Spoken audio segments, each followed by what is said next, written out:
HSC ২৬ ব্যাচের শিক্ষার্থীরা, তোমরা সাবধান হয়ে যাও। তোমাদের সাথে অনেক কিছু ঘটবে। তোমরা পরে বলবো ভাই আমাদেরকে বলেন নাই কেন। আজকে তোমাদের সাথে আলোচনা করব তোমাদের পরীক্ষা ব্যবস্থা নিয়ে, তোমাদের পরীক্ষা চলাকালীন সময় নিয়ে, তোমাদের প্রশ্নপত্র নিয়ে। নতুনত্ব থাকবে। বাংলাদেশ একটা আজব দেশ। একটা সরকার পরিবর্তনের কারণে শিক্ষা ব্যবস্থার উপরও বেশ বড়টা প্রভাব পড়ে। আওয়ামী লীগ সরকার যখন এসেছে তখন আমরা দেখেছি সারাদিন শুধুমাত্র তাদের একটা নির্দিষ্ট শ্রেণীর গুণ গাইতো পাঠ্য বইতে এবং প্রশ্নপত্র সে বিষয়টা পরিলক্ষিত ছিল।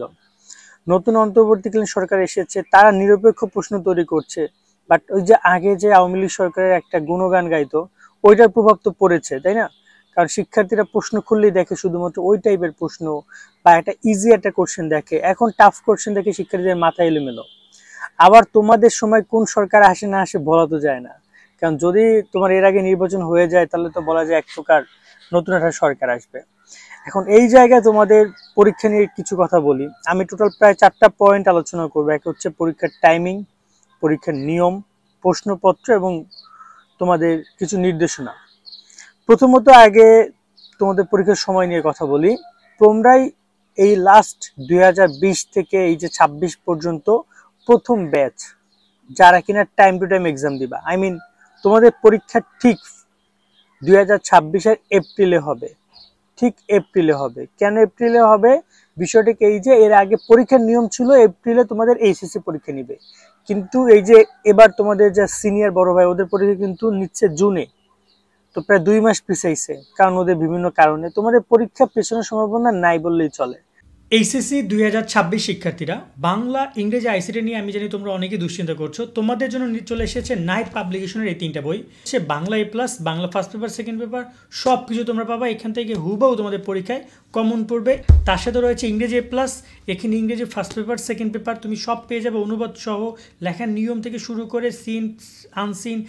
তার সাথে পেয়ে যাচ্ছ তুমি আইসিটি ম্যাজিক।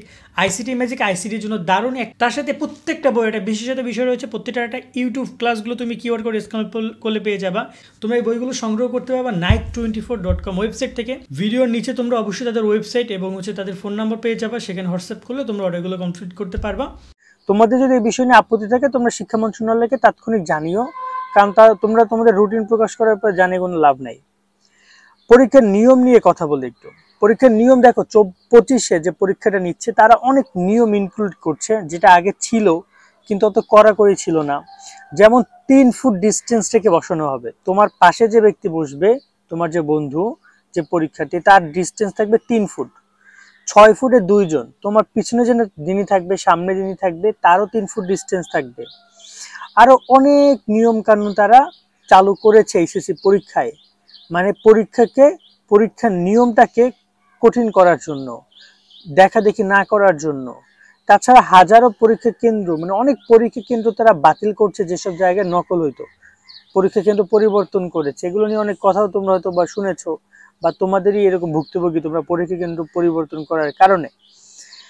তাছাড়া আরো অনেক নিয়ম কানুন ইনক্লুডেড করা হচ্ছে। সো এই ব্যাপারটার একটা সমাধান কি জানো? সমাধান হচ্ছে তোমাকে পড়াশোনা করতে হবে, তোমার পড়াশোনার প্রতি তোমাকে ভরসা রাখতে হবে। অন্য কারো ভরসা রেখে তুমি পরীক্ষা নিতে গেলে তুমি বাস খাবা নির্দ্বিধায়। পরীক্ষার প্রশ্নপত্রের নতুন নিয়ম নিয়ে আলোচনা করি। তোমাদের পরীক্ষা এমন না যে প্রশ্ন নতুন নিয়মে করবে। আই মিন নতুন নিয়ম বলতে 100 নম্বরের পরীক্ষা হবে না, 50 নম্বর হবে, এমন কিছু না। পরীক্ষা 100 নম্বরই হবে, পাই টু পাই যেভাবে পরীক্ষা হয় সেভাবেই হবে। তবে নতুনত্ব থাকবে তোমাদের প্রশ্নের ক্যাটাগরির মধ্যে। তোমরাই ফার্স্ট ব্যাচ যাদের কোনো সিলেবাস নাই। এর আগে 2021, 22, 23, 24, 25 5টা ব্যাচের সিলেবাস ছিল, শর্ট সিলেবাস। বাট তোমরা পুরো ফুল সিলেবাস, আই মিন পুরো বইয়ের উপরে পরীক্ষা দিচ্ছ। সো তোমাদের কিন্তু আরো ডিপ্লোম্যাটিক হইতে হবে, বুঝে শুনে পড়ালেখা করতে হবে, কারণ ফুল সিলেবাসে পড়ালেখা মানে বুঝো তুমি। সো প্রশ্নের ক্ষেত্রেও কিন্তু অনেক পরিবর্তন আসবে, অনেক নতুনত্ব প্রশ্ন দেখবা। বিগত সাল এই যে বিশেষ করে 25, 24 এগুলো অ্যানালিসিস করলে খুব বেশি প্রশ্ন কমন পাবে না, কারণ ওইগুলো শর্ট সিলেবাস ছিল। বাট তোমাদের ফুল সিলেবাস এক্সাম, তো এই পয়েন্টটা সবচেয়ে বেশি ইম্পর্টেন্ট তোমাদের জন্য। তার সাথে আরেকটা ব্যাপার হচ্ছে তোমাদের পরীক্ষা পরবর্তী যে সকল রেজাল্ট প্রকাশ বা এই নির্দেশনাগুলো, নতুন সরকার আসুক বা বর্তমান সরকার অন্তর্বর্তীকালীন সরকার থাকাকালীন তোমাদের পরীক্ষা হোক, এই জায়গাগুলোতে অনেক বেশি কড়াকড়ি আরোপ করা হচ্ছে। যেমন গ্রেস মার্ক দেওয়া হইতো পরীক্ষা শেষে, তোমরা সেই গ্রেস মার্ক নাও পাইতে পারো না। কিভাবে গ্রেস মার্ক দেখা যায়, যার দরকার হয় 1-2 নম্বর, শিক্ষক সেটা বাড়াই দেয়। এই নাম্বারটা গ্রেস বলা হয়, বা এক প্রকার বলা যায় যেটা শিক্ষক তোমাকে দয়া করছে, অনুগ্রহ করছে। অনেকে ফেল করছে 1-2 মার্কের কারণে, শিক্ষক সে নাম্বারটা বাড়াই দেয়। তোমাদের ক্ষেত্রে নাম্বারটা না পাওয়ার সম্ভাবনাই বেশি। আরো বেশ কিছু বিষয় তোমাদের জন্য তার আরোপ করবে, এটা তোমাদেরকে আমরা আরো ডে বাই ডে জানাতে পারবো। বাট আপাতত এই তথ্যটুকু তোমাদের জানাই রাখলাম। এখন এর একটা সমাধান হচ্ছে এইটাই যে তোমাকে সিরিয়াস হইতে হবে, তোমাদের পড়াশোনায় সিরিয়াস হইতে হবে, তোমাকে পরীক্ষায় সিরিয়াস হইতে হবে, রুটিন তৈরি করো, পড়ালেখা শুরু করে দাও। যত ভালো পড়াশোনা করবে তত এই সমস্যাগুলো থেকে তুমি বেঁচে যাবে। যত ভালো প্রস্তুতি নিবে তত এই সমস্যাগুলো তোমার থেকে দূরে যাবে। যত ভালো পড়াশোনা করবে তত ভালো রেজাল্ট করতে পারবা, আর এই প্রবলেমগুলো প্রবলেম মনে হবে না। যদি পড়াশোনা না করো, আত্মনির্ভরশীল না হও, অন্যের প্রতি নির্ভরশীল হও, প্রশ্ন সহজে সে আশায় বসে থাকো, তাহলে বোকামি করছো। কেমন? আজকের মতো ভিডিওটা আমরা এখানে শেষ করছি। সকলে অনেক অনেক ভালো থাকবা। আল্লাহ হাফেজ।